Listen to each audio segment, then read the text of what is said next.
And right there is probably the biggest mistake I see in just about any practice. So let's go through a list. This has also changed my life. Here is a list of some of the biggest mistakes people make when it comes to marketing their practice. I'll tell you my list, and then I'll go through Dan Kennedy's. My list is first overwhelm. Also, they don't understand what they can and need to spend to acquire new customers, what they can and need to spend. Lack of consistency, no measuring, not enough client acquisition channels, more than one, lacking adequate retention and conversion, and don't invest in ongoing mentorship. Now, listen to this. Dan Kennedy has a list of things that he says is one of the biggest mistakes people make for marketers. Number one, and very relevant for this class. Number one, unreasonable expectations regarding necessary investment in customer acquisition. Let me say that again. Unreasonable expectations regarding necessary investment in customer acquisition. Now, let's go back to LTV. If you understand your lifetime value is $1,000, let me ask you a question. Can you afford to spend $100 to acquire a customer? Can you afford to spend $200, $250, a new patient? You know the answer to that is yes, but in reality, how few docs will actually invest that amount of money to acquire a customer? Very few, right?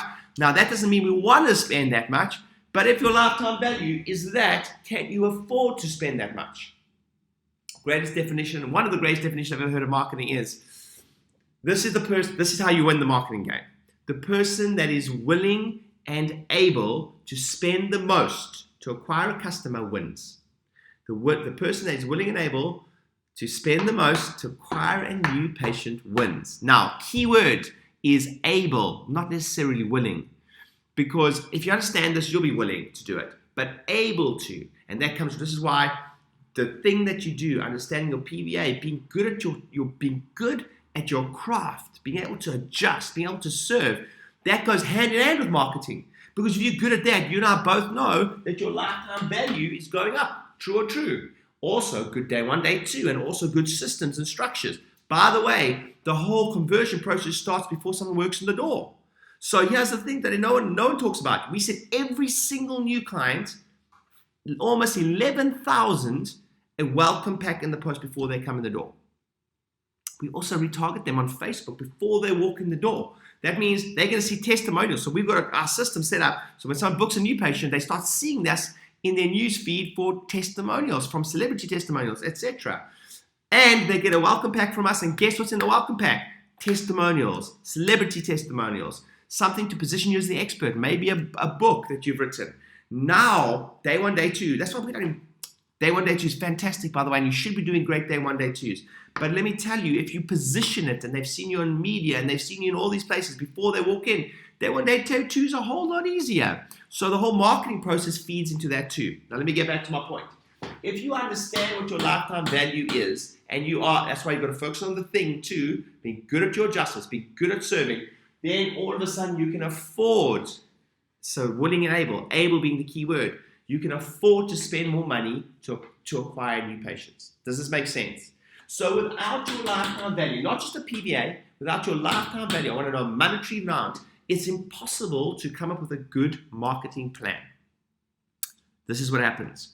Now, again, that's not what we want to spend. So for us, some of our new customer acquisitions or new patient acquisition channels, we're quite comfortable spending $25, some $50, some we're getting for $3 or $4. But here's a disease that happens in the marketing space is you might work this out, but I want to quickly run through your next numbers. I'm only going to talk about 3 numbers today, and I want to just talk about a few of our marketing channels, right?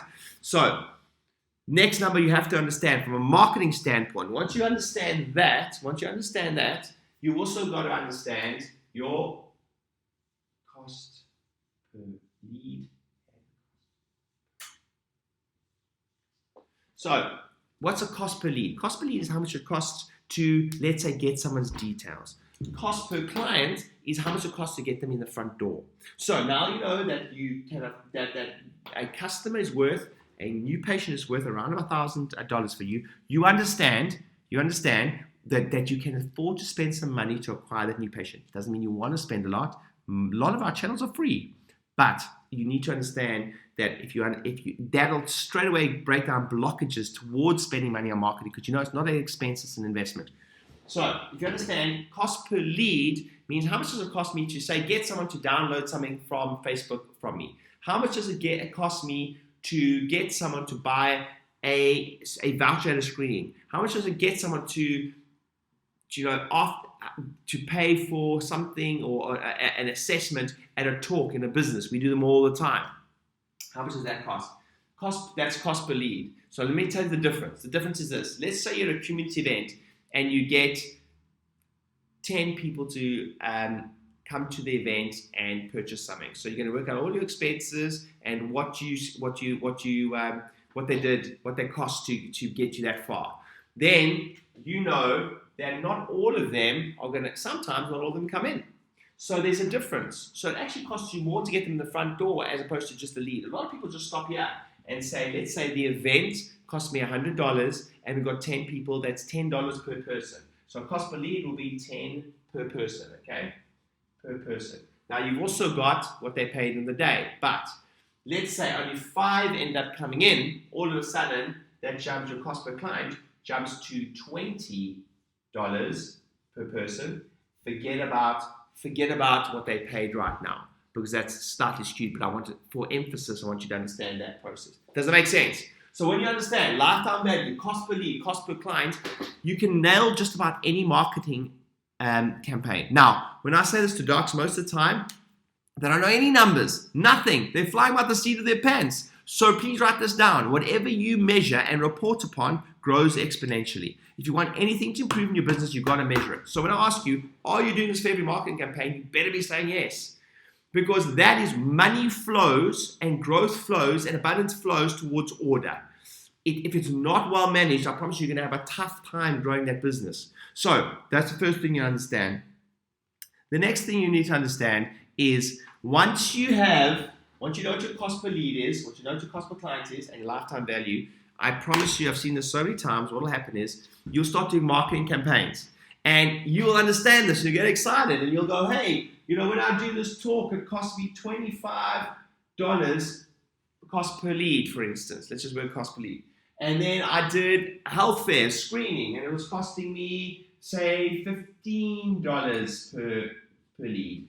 And then when I did a lunch and learn, it was costing me $50. Obviously, I'm really making up these numbers. Those are actually the other way around. But I just want to, for emphasis, I'll show you.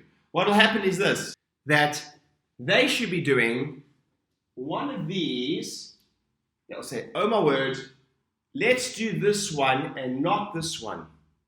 Let's do this marketing source, not this marketing source. Because what they'll do is they'll wrongly think that they should be doing the cheapest one. Yes, but here's the key. The key to this whole thing working is the word. You have to understand that. The word and is critical to making this whole thing work. Why do I say that? Because if you know your lifetime value and you know your cost per lead and understand what it's going to turn into in time, this is marketing or business 101, it's irrelevant whether source A is cheaper than source B or C. Why do I say that? Remember, the person that is willing and able to spend the most to acquire a customer wins. Now, if you understand the lifetime value, you know that it makes sense to do A and B and C. And right there is probably the biggest mistake I see in just about any practice.